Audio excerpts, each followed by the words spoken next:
What's going on, YouTube? This is your boy Juggernaut 097, and today I'm here to talk about WrestleMania 11.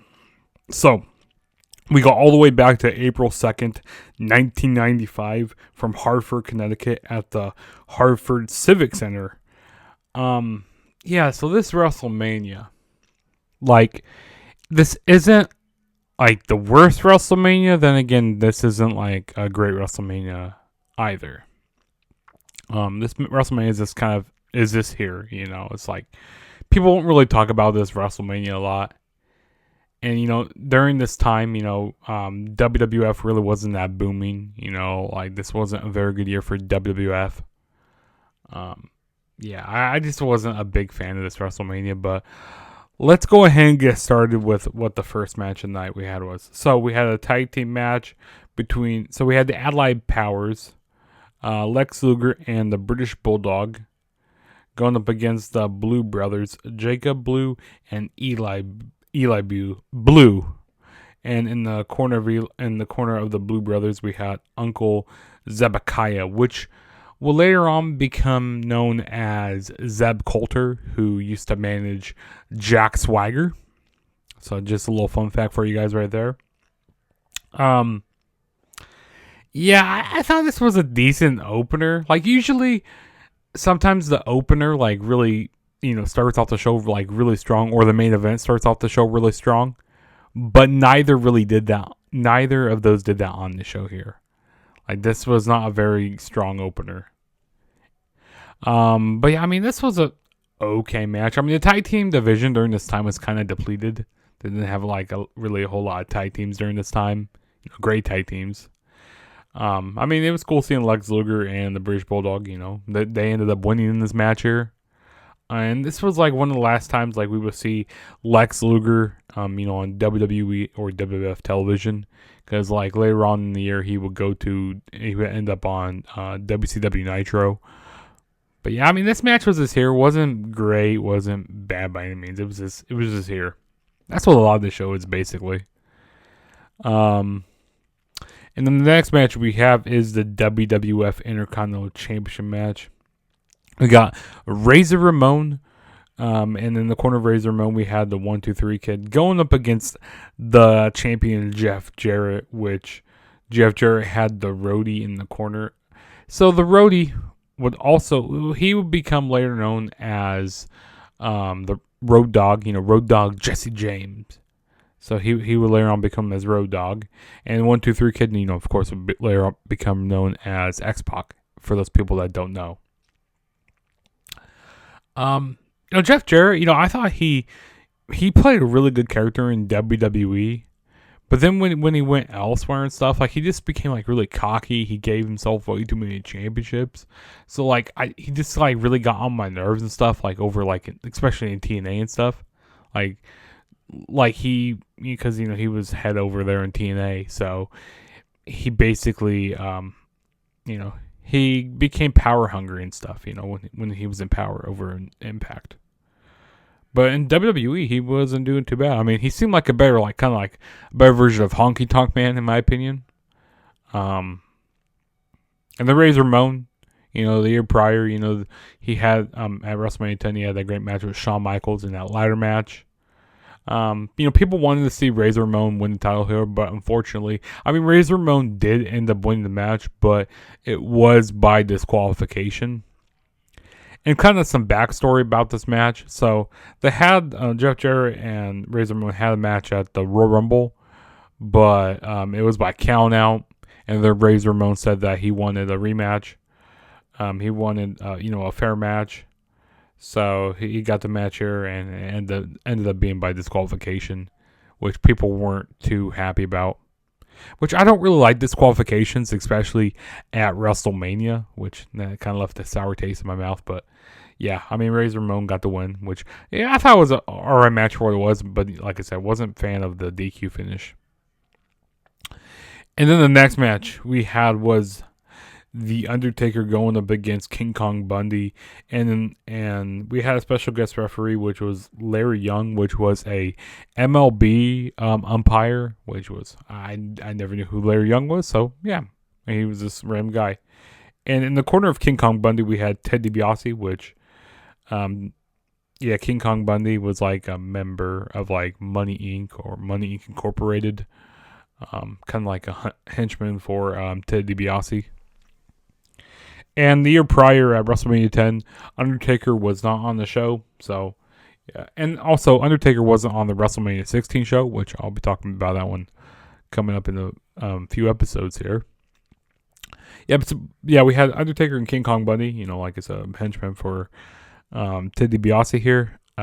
This was a really short kind of like squash match and stuff. I mean, Undertaker ended up winning, of course. He ended up winning because he would keep that winning streak going until WrestleMania 30. But yeah, this was just a really short match, nothing special. And we would see King Kong Bundy later on in the night, for the main event and stuff. But yeah, it was okay for what it was. It got the point across. Got the job done. It's also not one of Undertaker's worst matches. I think the worst match Undertaker had at WrestleMania would probably be between, it was probably between the Giant Gonzalez, that one, at WrestleMania 9, which I just got done reviewing that one. If you guys want to go check that out, but yeah, we'll move on to the next match, which we had was a tag team match for the WWF Tag Team Championships. We had Owen Hart and Yokozuna going up against the Smoking Guns, Billy Gunn and Bart Gunn. So Owen Hart, he was, picking his partner, and, Owen Hart was a heel at this point, so he's saying he was going to pick the person who beat Bret Hart at a couple WrestleManias ago, at WrestleMania 9, Yokozuna. So that's who he picked as his partner. I thought Owen Hart and Yokozuna, they have like really good chemistry, and also Billy Gunn.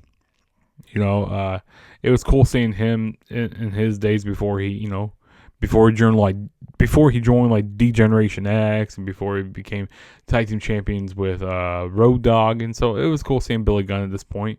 He's being very comical and stuff. But yeah, Owen Hart and Yokozuna ended up winning the match here, and what I thought was an okay match. Yokozuna hit the bonsai splash. Pretty sure it was on Bart Gunn, if I'm not mistaken. But yeah, it wasn't a too crazy match, but yeah, it was okay. And then the next match we had was I Quit match, and we had a special guest referee as Rowdy Roddy Piper.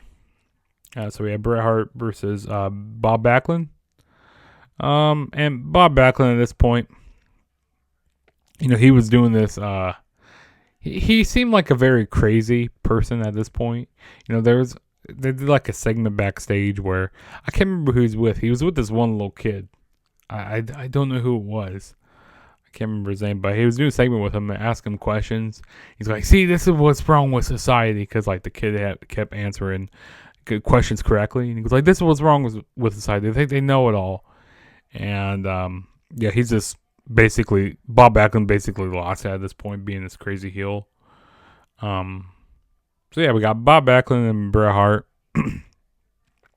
This was an okay match. Both guys, were technically sound and stuff.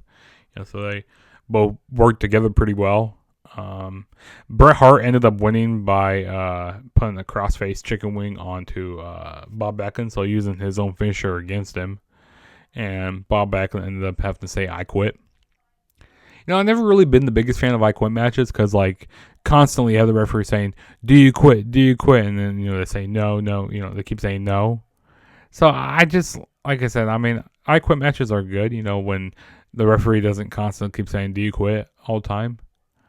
And also sometimes the referee just constantly gets in the way, which I hate that.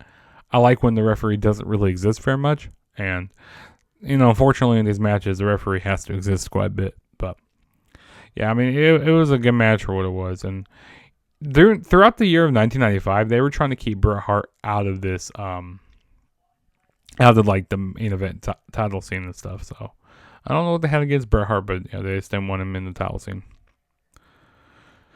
And then the next match we had was the WWF Championship on the line. We had Diesel defending the title against Shawn Michaels. And in the corner of Diesel, we had Pamela Anderson, which who knows, I would ever be talking about Pamela Anderson on my channel. Which, have they seen that show? Tom and Pammy? Have they seen that show? Or Tommy and Pam? I can't remember what the show is called. It's on Hulu. And in the corner of Shawn Michaels, we had Sid Justice, and Jenny McCarthy. So originally it was like supposed to be Pamela Anderson in the corner of Shawn Michaels, but ended up siding with Diesel. I don't know why. I just don't understand. You saw like later on, like late 1995, Diesel become champion. And like I kind of like the backstory behind this, like with the year prior, we had Diesel in the corner of Shawn Michaels in that ladder match. And then, Shawn Michaels, Diesel was kind of the protege of Shawn Michaels and stuff. And then later on, they would kind of like split apart away from each other. And then Diesel become champion. Was it at Survivor Series 95? No, or 94? I'm pretty sure it was. But yeah, so Diesel become champion. And then Shawn Michaels would end up winning the Rumble of 1995 and go on to face a Diesel here.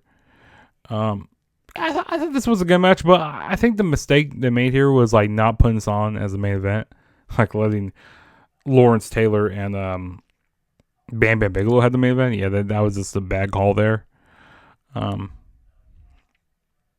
This match nearly got like 20 minutes in the match. It didn't feel like that when I was watching it. Like I say, it was an okay match. Shawn Michaels, he did a lot of good selling in this match. I was more like really invested with the storytelling rather than the match. Because this match really wasn't any like a type of barn burner, but it was good. For what it was. Both guys have really good chemistry, really good friends and stuff. But I don't think that Diesel should have been a babyface. I think he should have been like a heel because he just didn't really work much as a babyface. This is in my opinion, but yeah. Diesel will end up retaining the match. End up retaining the title. Which, why didn't they put the title on Shawn Michaels? I have no idea, but, the year later, would just add more intrigue with him winning the title and stuff, so, yeah. But I thought it was a good match, though. And then the main event, we had, we had Pat Patterson as special guest referee. We had Lawrence Taylor, so he was a football player. He was, who did he play for?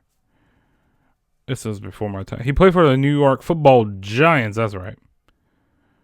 He was a linebacker for the New York Football Giants. And then we also had, in the corner of Lawrence Taylor, we had a whole bunch of other football players. We had Carl Banks, Ricky Jackson, Steve McMichael, Ken Norton Jr., Chris Spillman, and Reggie White. A whole bunch of other football players from a lot of different teams, famous football players. Going up against Bam Bam Bigelow. In the corner of Bam Bam Bigelow, we had King Kong Bundy, Ted DiBiase, IRS, Erwin R. Shyster, Tatanka, and Nikolai Volkov. Kind of going into this match, I kind of knew what I was expecting. I wasn't expecting this to be like a very great match.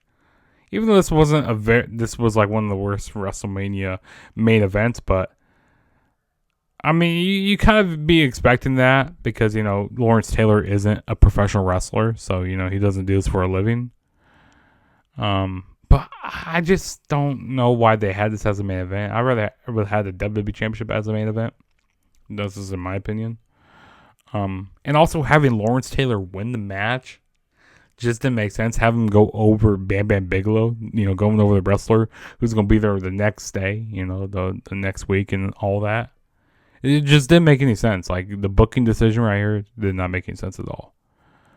I understand, trying to, have the celebrity win and, trying to get, a lot of people to buy the show and, people to see what's going on. I understand, trying to sell the pay-per-view and sell tickets. But, I just don't understand what they were going with here. It was an okay match for what it was. Lawrence Taylor, he did his best what he could do in this match, but I don't know. I just wasn't a very big fan of this match here. Yeah, so Lawrence Taylor ended up winning the match. He had like a kind of like a clothesline or like a pounce on Bam Bam Bigelow. And that was that. And then the rest of the football players, they held up Lawrence Taylor, and the show went off the air like that. So that was WrestleMania 11, guys. Overall, this is definitely not a WrestleMania to check out. I really don't recommend checking out any really match. I mean, if there's one match you gotta check out, I would say check out the WWE Championship match and maybe the I Quit match. But other than that, this WrestleMania is very skippable. Like, the only reason why I watched it was to just do this review on my channel. But yeah, that was my WrestleMania review for WrestleMania 11. If this is your first time ever checking out my channel, hit that subscribe button. Hit the like button. Also, go down in the comments. Let me know what you guys want to see on my channel, because I'm always open up to like suggestions. And don't forget to share the video. Share it with your mom, share it with your dad, your sister, your brother, your aunt, your uncle, your dog. Share the video. That will really help out quite a bit. Also, don't forget to turn on my notification bell to be notified every time I make a new video. And go down in the description. You can go follow me on all my social media platforms. You can follow me on Twitter and Instagram at TheTrueJSB. Once again, it's at TheTrueJSB. And this is your boy Juggernaut saying peace out, and I will see you guys in my next video, whenever that may be.